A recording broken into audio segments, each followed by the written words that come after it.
بسم اللہ الرحمن الرحیم۔ السلام علیکم۔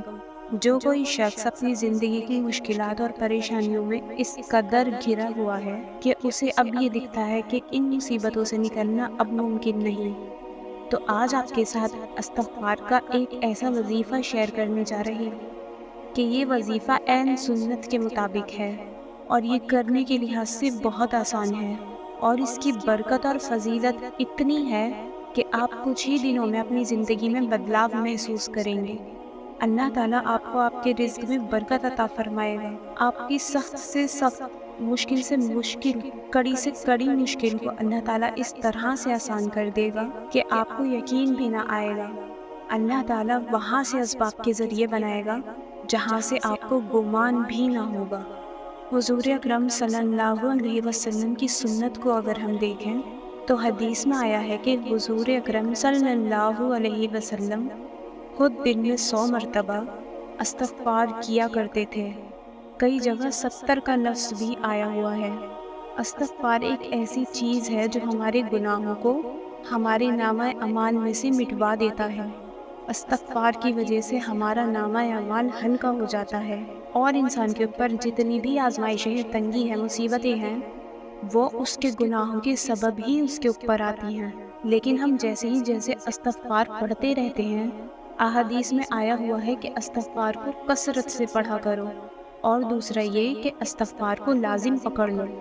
مطلب اگر کوئی وظیفہ آپ استغفار کا اپنی زندگی میں شامل کرتے ہو، وہ چاہے کم ہو تعداد کے لحاظ سے یا زیادہ ہو، لیکن کرنا صرف یہ ہے کہ اس کو لازم پکڑنا ہے، اسے باقاعدگی سے کرنا ہے، ایسا تھام لینا ہے کہ پھر دوبارہ زندگی میں وہ چھوٹنے نہ پائے۔ آپ اسے جس طرح سے کرتے چلے جائیں گے تو آپ کے جو بھی مسائل اور مشکلات ہیں، جن کا ذکر آپ اللہ سے دعاؤں میں کرتے ہو، یا جو بھی مصیبت آپ کے اوپر آنے والی ہے، اللہ تعالیٰ سب کے لیے کافی ہو جائے گا، اور آپ کو ایسی آسانی اور ایسی عافیت نہ صرف دنیا میں بلکہ آخرت میں بھی عطا فرمائے گا۔ آپ کو دل کا سکون ہوگا۔ آپ جتنی بھی زندگی گزاریں گے وہ اللہ تعالیٰ آپ کی خوشی کے ساتھ گزارے گا، دل کے سکون اور اطمینان کے ساتھ گزارے گا۔ آپ کی تمام تنگی، مشکلات، جانی لحاظ سے ہو، مالی لحاظ سے ہو، چاہے وہ اولاد کے لحاظ سے ہو، چاہے وہ زندگی کا کوئی بھی مسئلہ ہو، اللہ تعالیٰ اس کو حل فرما دیں گے، اور آپ کے تمام تر کام کے لیے اللہ تعالیٰ کافی ہو جائیں گے۔ یہ وظیفہ اپنی ترتیب کے لحاظ سے بے حد آسان ہے۔ آپ نے کرنا صرف یہ ہے کہ رات کو سوتے وقت وضو کرنے کا اہتمام کرنا ہے۔ سب سے پہلے تو آپ یہ دھیان رکھا کریں کہ آپ کا بستر اور آپ کا لباس پاک ہونا چاہیے۔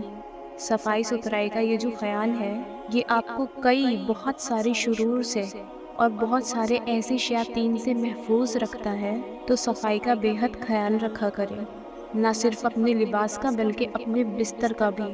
اور جب آپ باوضو ہو کر آئے اور اپنے بستر پر سونے لگے، کسی بھی ٹائم آپ یہ وظیفہ کر سکتے ہیں۔ آپ نے کرنا یہ ہے درود شریف۔ اب آپ درود پاک کا 3 مرتبہ والا سیٹ بنائیں۔ 7 مرتبہ رکھنا چاہتے ہیں یا 21 مرتبہ رکھنا چاہتے ہیں، جتنے کا بھی آپ سیٹ رکھنا چاہتے ہو وہ رکھ سکتے ہیں۔ اور جس طریقے سے آپ نے یہ سیٹ رکھ دیا ہے، پھر اسی طریقے سے آگے کنٹینیو کرنا ہے۔ پھر آپ نے کیا کرنا ہے، آپ نے تسبیح لے لینی ہے، اور تسبیح کے دانوں پر صرف اور صرف 100 مرتبہ رات کو سونے سے پہلے یا دن میں کسی بھی ٹائم استغفر اللہ، استغفر اللہ، استغفر اللہ آپ نے پڑھنا ہے۔ اب آپ چاہیں تو کوئی لمبا والا استغفار بھی پڑھ سکتے ہیں، آپ چاہیں تو یہ جو چھوٹا والا استغفار میں نے آپ سے ذکر کیا یہ بھی پڑھ سکتے ہیں، جو آپ کو سہولت۔ ہر ایک اللہ کی بارگاہ میں مقبول ہے، جس طرح سے بھی آپ کو آسان لگے، اور آپ یہ وظیفہ لیٹے لیٹے بھی کر سکتے ہیں اور بیٹھے بیٹھے بھی کر سکتے ہیں، یا رات کو سونے سے پہلے جائے نماز پر بیٹھ کر بھی کر سکتے ہیں، جیسی سہولت ہو، جیسی آسانی ہو۔ بس ایسا موقع دیکھنا ہے جس میں آپ پورا فوکس بنا سکو یہ وظیفہ کرتے ہوئے، اور آپ کو اس کے معنی ذہن میں رکھنے ہیں، اور اس فیلنگ کے ساتھ اسے پڑھنا ہے، اور باقاعدگی سے پڑھنا ہے۔ بس آپ نے اسے اپنی زندگی میں تھام لینا ہے اور پھر کبھی نہیں چھوڑنا۔ اب 100 مرتبہ یہ پڑھنے کے بعد اسی طرح سے درود پاک آپ نے پڑھ لینا ہے، اول آخر، جب آپ یہ کر لیں اس کے بعد اللہ تعالیٰ سے گڑ گڑا کر چپکے چپکے، جب آپ کو لگے کہ صرف اللہ ہی مجھے دیکھ رہا ہے، بس ایسا سوچیں اور ایسی جگہ چلی جائیں اکیلے میں، اللہ تعالیٰ سے گڑ گڑا کر دعائیں مانگیں اور ہر ایک بات اللہ کو بتائیں۔ تمام گناہ جو آپ نے کیے اس کی اللہ تعالیٰ سے معافی مانگیں، اللہ کے سامنے گڑ گڑائیں، پچھتائیں اپنے گناہوں پر، اللہ تعالیٰ سے ندامت کا اظہار کیجیے اور اللہ تعالیٰ سے تہہ دل سے معافی مانگیں اور اس سے کہہ دیجیے کہ اے اللہ، تو ہی میرے لیے کافی ہو جا، میرے آج کے دن کے لیے اور میرے آنے والے تمام تر دنوں کے لیے تو کافی ہو جا، مجھے اپنے سوا کسی کا محتاج مت بنا۔ اگر رزق کا مسئلہ ہے تو اللہ تعالیٰ سے رزق کی کشادگی اور برکت مانگیں، اگر اولاد نہیں ہے تو اللہ تعالیٰ سے نیک صالح اولاد مانگیں، اولاد کی عافیت کے ساتھ دعا کیجیے۔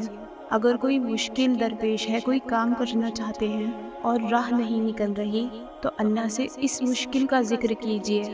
اگر آپ کو نمک کے دانے بھی چاہیے نا تو اپنے اللہ سے ذکر کیجیے، اور اگر آپ کو بڑی سے بڑی چیز چاہیے تو بغیر کسی انسان کے ذکر کیے اس کا بھی اپنے اللہ سے ذکر کیجیے، اور پھر آپ دیکھتے جائیے کہ کس طرح سے چند دنوں میں اللہ تعالیٰ معاملات کو درست فرماتے ہیں۔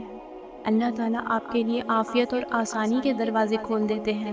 یہ عمل ایسا ہے کہ جس کسی نے بھی اس کو شروع کیا نا وہ کبھی اس کو چھوڑ نہیں پایا ہے، اور یہی عمل اس کے لیے کافی ہو گیا، تمام تر دنیا کے لوگوں سے بے نیاز کر کے اسے اپنے اللہ تعالیٰ سے جوڑ دیا۔ بس شرط یہ ہے کہ صاف رہا کرے، زبان کو بھی صاف رکھا کرے، اپنے دل کو بھی صاف رکھا کرے، اور اللہ تعالیٰ سے جو دعا ہے وہ رو رو کر گڑ گڑا کر مانگنی ہے آپ نے۔ اللہ تعالیٰ سے دعا ہے وہ ہم سب کو پڑھنے کی توفیق عطا فرمائے اور ہم سبھی کو گناہوں سے بچنے والا بنا دے، اور ہم سب کے ہر معاملے کو درست فرما دے، دنیا اور آخرت کی خیر ہمیں عطا فرمائے۔ آمین ثم آمین۔